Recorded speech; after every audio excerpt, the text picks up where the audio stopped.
I'm back. Today we're going to be watching a story told by Mr. Ballin, one of my favorite YouTubers. So let's get right into it. I hope you enjoy. The only way to do this story justice, in my opinion, is to include the graphic video footage. And so we have done that, so viewer discretion is advised. But before we get into today's story, if you're a fan of the strange, dark, and mysterious delivered in story format, then you come to the right place because that's all we do, and we upload once or twice every week. So if that's of interest to you, please ask the like button to play a very casual game of chess with you, and then proceed to beat them with the Fool's Mate. Also, please subscribe to our channel and turn on all notifications so you don't miss any of our weekly uploads. All right, let's get into today's story.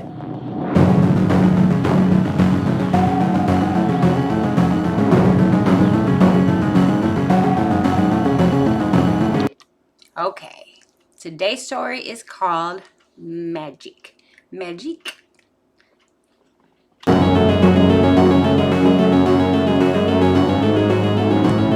Born in disturbing images and statements. On January 27th, 1908, a 34-year-old handcuffed man walked out from behind the curtain to a cheering crowd inside of a theater in St. Louis, Missouri. This was going to be this man's first ever live performance, but he did not seem nervous. Next to this man on stage was this comically oversized milk can that was filled to the brim with water. Once the audience had stopped clapping and had calmed down and taken their seats, this man on stage turned to face this milk can and then climbed up this small ladder and then lowered himself feet first into this can. And as he did, his body displaced water from the can, causing it to spill over onto the stage. And then once almost all of his lower half was submerged in water and the audience could only see his face, this man looked over at his assistants in the wings of this theater and kind of gestured to them that he was ready to start. And so the assistants come running out into the middle of the stage and they immediately close the lid of this milk can over this guy,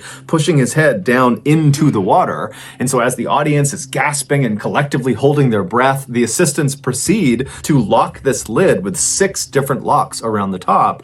And then they wheeled over this cabinet that kind of collapsed around the can, so it was totally out of view of the audience. Now, for this audience, they had never seen anything like this before. And so immediately they all began murmuring and whispering to each other, wondering how this guy is going to survive what he's doing. But 2 minutes after that lid had been sealed, that 34-year-old man emerged from behind the cabinet with his hands open wide so he wasn't handcuffed, totally unharmed. And then the cabinet was moved aside and the audience could see the lid of this milk can was still locked. I gotta give this guy props because my behind would not be going into any type of can, especially a little one. Claustrophobia to the fullest. During his lifetime, nobody could ever figure out how the great magician Harry Houdini had escaped that milk can. These dangerous stunts made Harry extremely famous, and it's why we still know him today, nearly 100 years after his death. But it wasn't just that he was able to successfully perform these stunts, it was his attitude while he performed these stunts that made him so notable. He really just came off as being totally fearless, that he was willing to do just about any stunt. But that wasn't actually true. There was one stunt that Harry was absolutely terrified of. Now, he would eventually work up the courage to attempt this particular stunt, but while he was doing it, he panicked and he had to be rescued by his assistants. And after that, he never tried it again. And for decades, nobody else tried it either. Because, I mean, if Harry Houdini can't perform this stunt, then certainly no one else can either. But in 1990... who would be crazy enough to do the stunt is the question. A daring 32-year-old man named Joe Burris. There we go.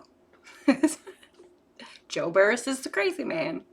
Decided he would be the person who would finally conquer this infamous stunt. Joe was a small-time children's magician in Fresno, California, but deep down, he had always believed that someday he would be the next Harry Houdini. In fact, he would actually tell his family that not only would he be the next Harry Houdini, but he would be even better. than Harry Houdini. And so that year, he decided it was finally time to make that dream a reality. And so he saw performing this infamous stunt as a way to make that happen. So on Halloween night of that year, so October 31st, Joe, adorned in his white tuxedo, along with his 2 young sons and his parents, they arrive at Blackbeard's Family Fun Center, which was an amusement park in Fresno, California. The family hopped out of the white limousine that Joe had arranged to bring them there, and they began walking across the parking lot to this big crowd of people. And when this big crowd of people saw Joe walking towards them, they all began to cheer. Joe's stunt that he was about to perform that night had been very heavily advertised, mostly by Joe,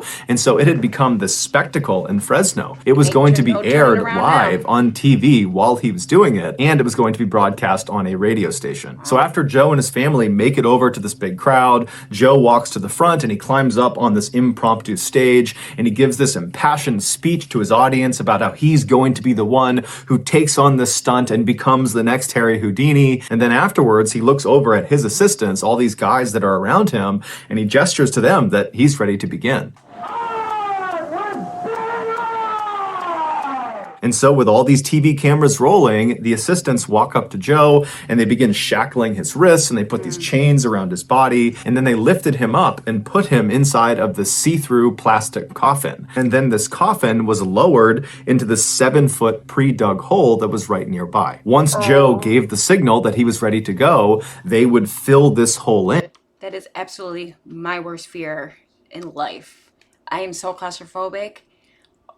I give this guy props for even getting into the glass coffin, let alone get lowered down into the ground. And the stunt that he would perform would be to escape being buried alive. Houdini had attempted this by being buried under 6 feet of dirt. And he had managed to get out of his coffin, but then he just could not get through the dirt and began to panic. And had it not been for his assistants literally reaching into the dirt and pulling him out, Houdini would have died. Joe, apparently, a year earlier, had attempted some sort of practice run of this stunt. It was not the full amount of dirt. It was some smaller amount of dirt, and he had managed to get out. And so he was really confident in himself. And so for this big televised event, he had decided to really up the ante and make sure it was clear he was not only as good as Houdini, but better than Houdini. And so he was going to have 3 feet of dirt put on his coffin first, and then 4 feet of wet cement put in on top of that. Many people, when they heard this plan, both the TV personalities, the radio personalities, onlookers, they said this was a terrible idea and you shouldn't do it. But Joe was extremely confident and brushed them off and said, "I know what I'm doing." You know, Houdini It's a suicide mission. That's crazy. failed at this and he was only using dirt. Once Joe was in his coffin at the bottom of this 7-foot hole, he looked up at his assistants standing over the grave waiting for a signal, and he gave it to them and kind of shouted up to them that he was ready. And so his team very excitedly began shoveling dirt into the hole. But after only a couple of minutes, when less than a couple of feet had been put in the hole, they heard Joe yelling out from inside of the coffin.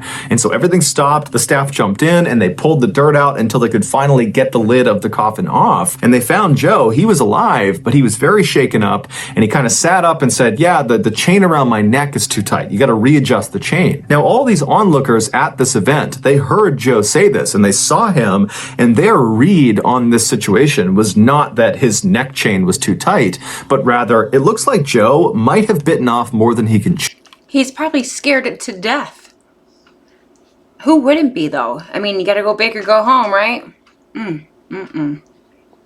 No way. That this stunt is way more dangerous, and maybe he's realizing that, and he's looking for excuses to not do the stunt. Terrified. And so the onlookers, they didn't try to egg him on to do it anyways. They started feeling apprehension too, and so everybody who was there began telling Joe, "Hey man, get out, don't do this now. This is a really bad idea. It's not worth it. The chain's too tight. That's a sign. Don't do it. Don't get back in." But Joe, after kind of collecting himself, told the group that he was totally fine, that it was really just the neck chain that was the only issue, and he demanded his staff put that chain back around his neck after they loosened it up, and then put him back in the coffin and fill it in. And so eventually his staff, taking cues from him, said, okay. And they got his neck chain readjusted and they put him back in the coffin. They chained him back up again. They closed the lid. And once again, he gave the signal that he was ready to start. And so a very apprehensive crowd watched as the dirt went back in. And after 3 feet of dirt were in the hole, the cement truck came over and poured 4 feet of wet cement on top of the dirt. And then after this hole had been completely filled in, the onlookers, which included Joe's 2 young sons and his parents, they kind of moved in and got right up against this grave and were looking straight down at the top, waiting for Joe to come out again. But as they're watching this hole and as they're filming this hole, all of the cement in the hole suddenly drops about a foot. What had happened was the nearly 15,000 pounds of dirt and wet cement sitting on top of this coffin had finally caused the lid to break, and in an instant, all of the dirt and cement poured into the coffin surrounding Joe completely. He was truly buried alive. Onlookers immediately jumped into action and did their best to try to dig Joe out, but it took them 30 minutes to finally reach him, and when they did, he was already dead. Joe had ironically died on the exact 64th anniversary of Houdini's death. After an investigation, it was determined that Joe had not tested the strength of his plastic coffin against the weight of the wet cement. He'd only tested it against dirt because that was the one he had done the year earlier. He had done it under dirt and it worked. Joe had also not taken into account